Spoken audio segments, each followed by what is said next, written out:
পুর নিয়োগ দুর্নীতি মামলায় ফের রথীন ঘোষকে তলব করল ইডি। আগামী সোমবার 25 তারিখ প্রাক্তন খাদ্যমন্ত্রীকে সিজিও কমপ্লেক্সে হাজির হতে বলা হয়েছে। আর এই একই মামলায় দক্ষিণ দমদম পুরসভার ভাইস চেয়ারম্যান নিতাই দত্তকে তলব করেছে ইডি। এর আগেই গত 15 তারিখ ইডিতে গিয়ে হাজিরা দিয়েছিলেন, ইডি অফিসে গিয়ে হাজিরা দিয়েছিলেন রথীন ঘোষ। এই সময় ইডিকে না জানিয়ে তিনি হাজির হয়েছিলেন। আর এবার আগামী সোমবার 25 তারিখ প্রাক্তন খাদ্যমন্ত্রীকে সিজিও কমপ্লেক্সে হাজিরা দিতে বলা হয়েছে। আর এই একই মামলায় দক্ষিণ দমদম পুরসভার ভাইস চেয়ারম্যান নিতাই দত্তকে আজই তলব করা হয়েছে।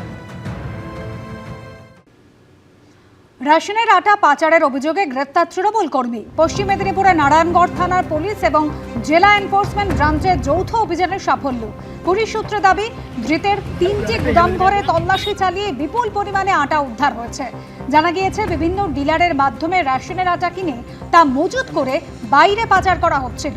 তল্লাশিতে গুদামঘরগুলি থেকে সরকারি স্ট্যাম্প মারা শতাধিক আটা ভর্তি বস্তা উদ্ধার হয়েছে।